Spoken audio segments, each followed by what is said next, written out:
The United States quarter dollar, often simply called the quarter, is one of the most recognizable coins in American numismatics. Valued at 25 cents, it has been in circulation since 1796, serving as a cornerstone of everyday transactions and a canvas for national symbolism. This detailed history focuses on the 1982 quarter, a coin minted during a period of economic transition in the United States. We will explore its origins, the stories behind its front, obverse, and back, reverse designs, who created it, why and when it was made, its purpose, and its value in the international market today. To make the narrative engaging, we'll weave in historical anecdotes, economic contexts, and intriguing stories that highlight the quarter's cultural significance. If you're new to the channel, make sure you hit the subscribe button, because we reveal the hidden stories behind rare coins that you won't find anywhere else. And don't forget to share your thoughts in the comments. The 1982 quarter is part of the Washington Quarter series, which began in 1932 to commemorate the 200th anniversary of George Washington's birth. Unlike earlier quarters that featured figures like Liberty or Standing Liberty, the Washington Quarter introduced a more presidential theme, reflecting America's reverence for its founding father. The 1982 version, struck in copper nickel-clad, a composition of 91.67% copper outer layers over a pure copper core, weighs 5.67 grams and measures 24.3 millimeters in diameter. Over 500 million were minted that year across the Philadelphia, Denver, and San Francisco mints, making it a common coin but one with subtle variations that intrigue collectors. Why was the quarter created in the first place? The U.S. Mint, established by the Coinage Act of 1792, aimed to standardize currency to facilitate trade and prevent counterfeiting. Quarters were introduced to bridge the gap between dimes and half-dollars, providing a practical denomination for commerce.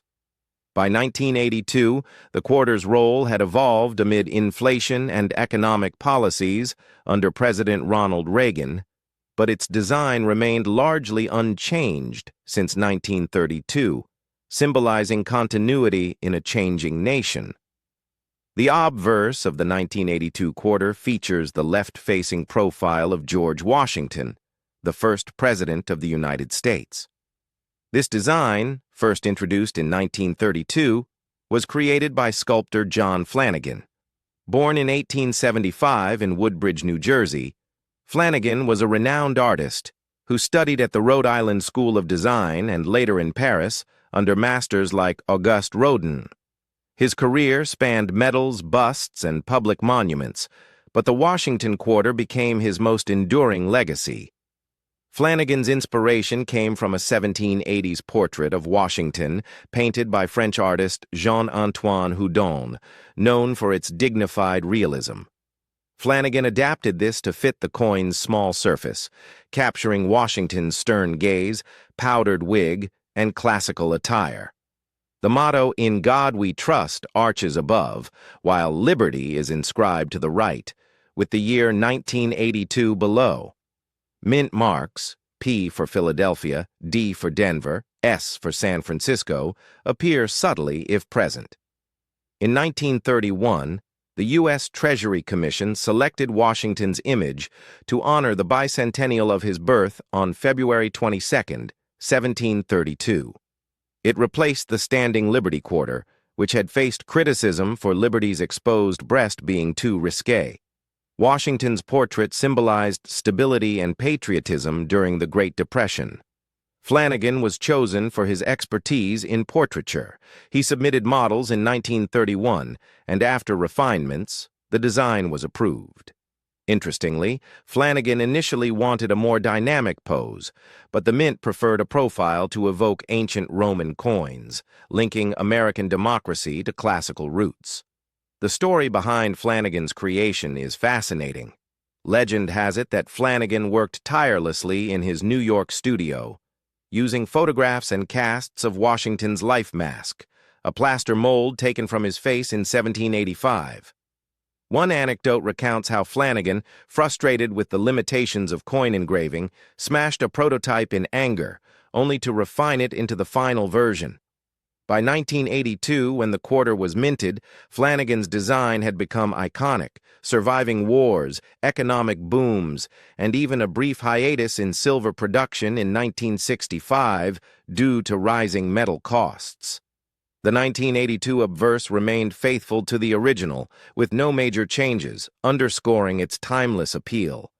Turning to the reverse of the 1982 quarter, we see a heraldic eagle with outstretched wings, clutching arrows and an olive branch in its talons. This design, also by John Flanagan, mirrors the Great Seal of the United States. The eagle faces left, with a shield on its breast bearing 13 stripes for the original colonies. Above it, 13 stars form an arc, and below, the motto "A pluribus unum," out of many one, signifies unity. The denomination quarter dollar and United States of America frame the edges. Flanagan designed the reverse in tandem with the obverse, drawing from the seal adopted in 1782 by the Continental Congress. The eagle, chosen over other symbols like a turkey, proposed by Benjamin Franklin, represents strength and vigilance. Flanagan's version adds artistic flair.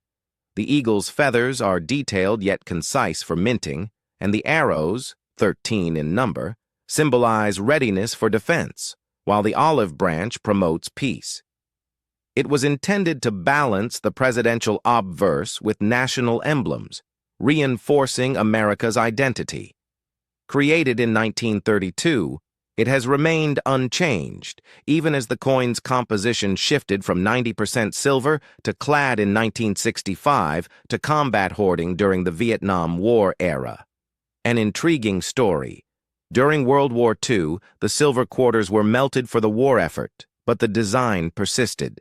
In 1982, amid Reagan's economic recovery from the 1970s stagflation, millions of these quarters circulated, embodying resilience. Collectors note that 1982 San Francisco proofs have a frosted eagle, adding luster that tells a tale of precision craftsmanship.